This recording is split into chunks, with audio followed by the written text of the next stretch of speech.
Hello everyone, હું Mehul sir આપ સૌનું સ્વાગત કરું છું મારી ચેનલ ધ બ્રાઇટર્સ.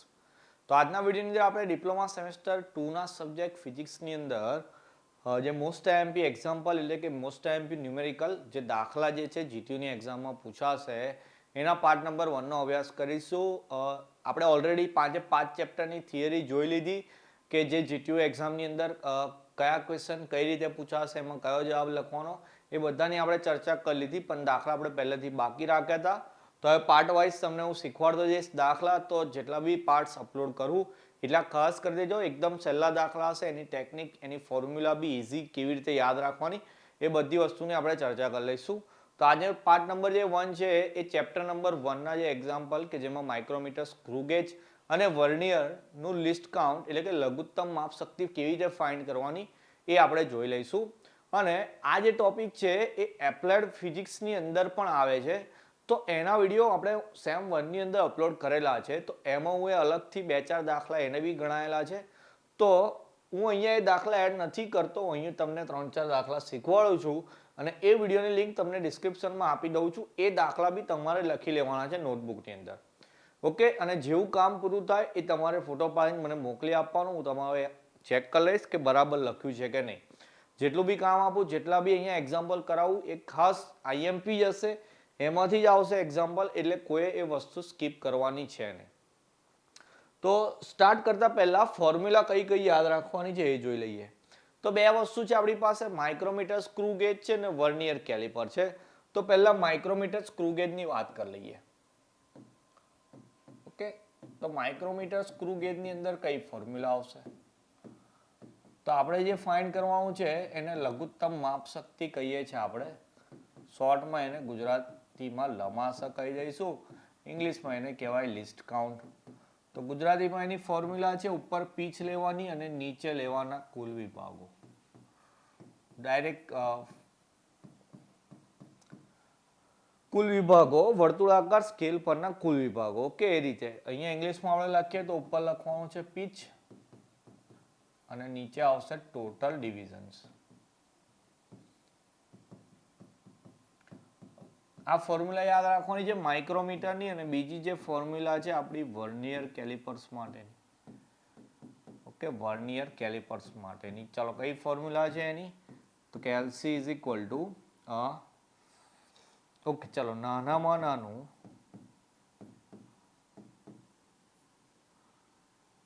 મુખ્ય માપપટ્ટીનું માપ, ઇંગ્લિશમાં બી કહું છું, અને નીચે આવશે કુલ વિભાગો.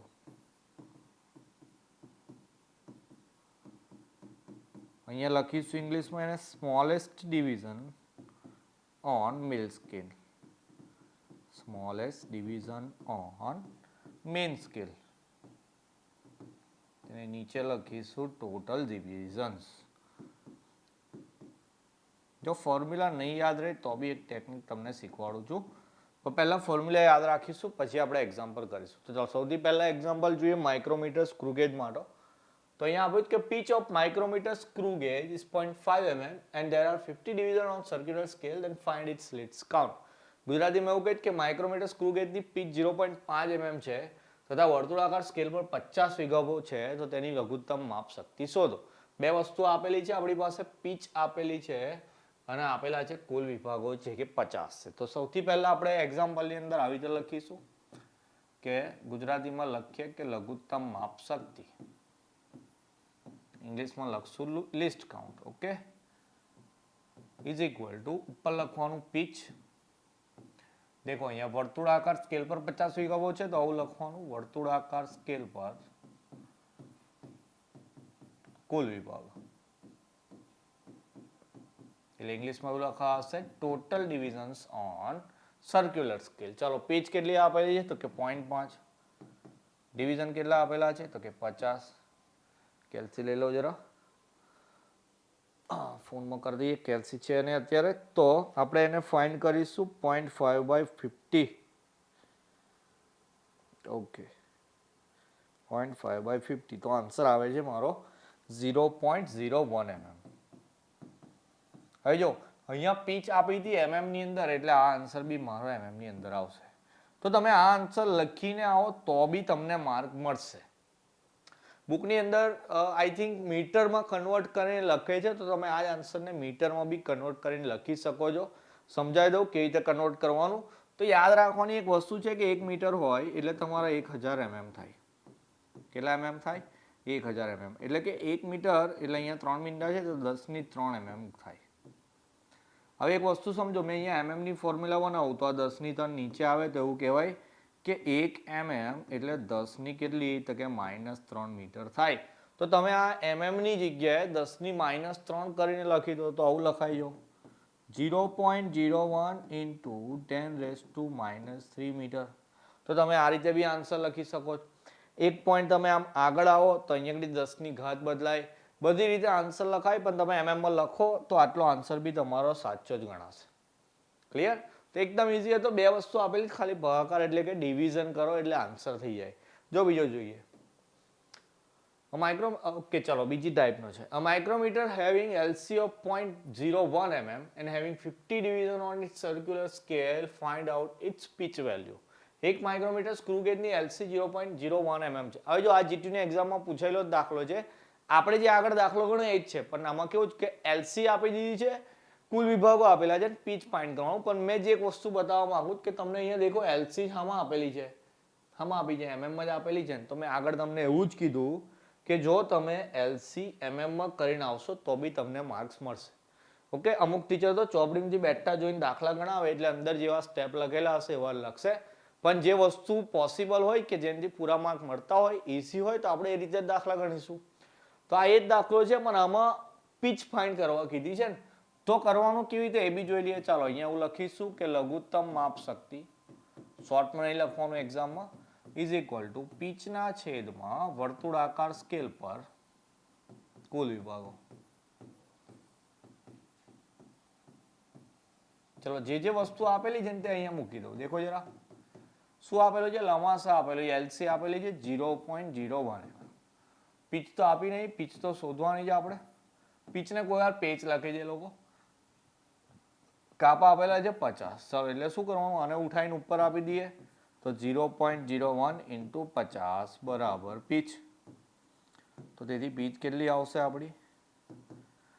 તો પીચ આવશે 0.5 mm. તો આ થઈ ગયો એક્ઝામ્પલ. ફોર્મ્યુલા એક જ છે એટલે આવો જ દાખલો પૂછાશે. હવે આગળ જે આપણે એક્ઝામ્પલ ગણ્યો એમાં શું હતું કે પીચ 0.5 આપી હતી અને ડિવિઝન આપ્યા હતા 50. તો ચેન્જ કેવા થાય કે અહીંયા 0.5 હોય પણ અહીંયા આગળ 100 કરી દે, અહીંયા 0.4 કરીને અહીંયા 60 કરી દે એવું. તો મેં તમને એ જ કહું છું કે જે પહેલા વિડીયો બનાવેલો છે હું એમાં અલગ અલગ જેટલી બી પોસિબિલિટી હતી બધી ટાઈપની રકમ લખી દઈએ. આટલું જ કરવાનું ખાલી, તો બી તમારે લખી લેવાનું છે ને એ એક્ઝામ્પલ બી ગણી લેવાના છે. હવે આ જે ફોર્મ્યુલા હતી એમાં આ શોધવું હોય તો પીચને આ બે વસ્તુ આપે, અને જો પીચ શોધવી હોય તો તમને આ બે વસ્તુ આપશે. બંને રીતે એક્ઝામ્પલ પૂછાઈ શકે છે. તો માઇક્રોમીટરના એક્ઝામ્પલ આ રીતે આવશે. હવે વર્નિયરના બી જોઈ લઈએ.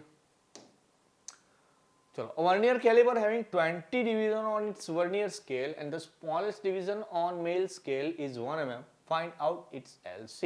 ગુજરાતીમાં એક વર્નિયર સ્કેલની મુખ્ય માપપટ્ટીના નાના વિભાગનું મૂલ્ય 1 mm છે અને વર્નિયર સ્કેલ પર 20 કાપા હોય તો તેની LC શોધો. ચાલો સૂત્ર લખવાનું. સૌથી પહેલા ગુજરાતીમાં લખો ફૂલ લઘુત્તમ માપ શક્તિ બરાબર. ચાલો કઈ રીતે લખાવ્યું હતું મેં તમને? તો અહીંયા લખીશું મુખ્ય માપપટ્ટી ના નાના વિભાગનું માપ. ઇંગ્લિશમાં બી કહું શું લખવાનું છે, અને છેદમાં લખીશું વર્નિયર સ્કેલ પરના કુલ કાપા.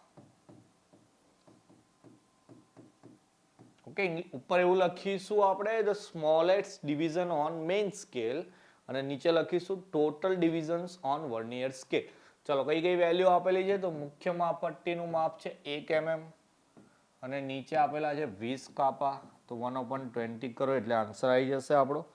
ચલો કેલ્સી ની અંદર 1/20 કરી દઉં છું તો આન્સર આવે છે 0.05. અહીંયા યાદ રાખવાનું કે આ જે યુનિટ હોય તે જ યુનિટ આન્સરમાં આવશે આપણો.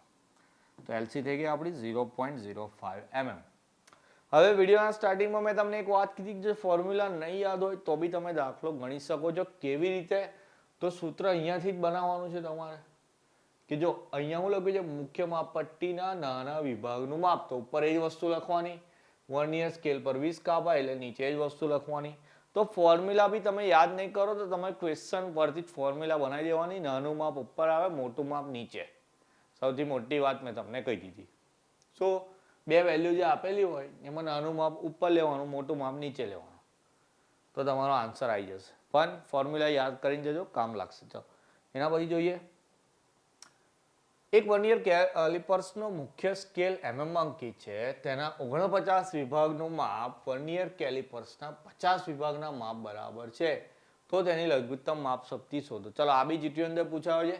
Calculate the least count of vernier caliper whose main scale is in mm if its 49 divisions are equal to 50 divisions on vernier scale. Okay, ચાલો હવે સમજીએ પ્રશ્ન શું કહે છે. મુખ્ય માપપટ્ટી પર 49 કાપા છે, વર્નિયર પર 50 કાપા છે, અને આ જે 49 કાપા છે એ મુખ્ય માપપટ્ટીના 50 કાપા બરાબર છે.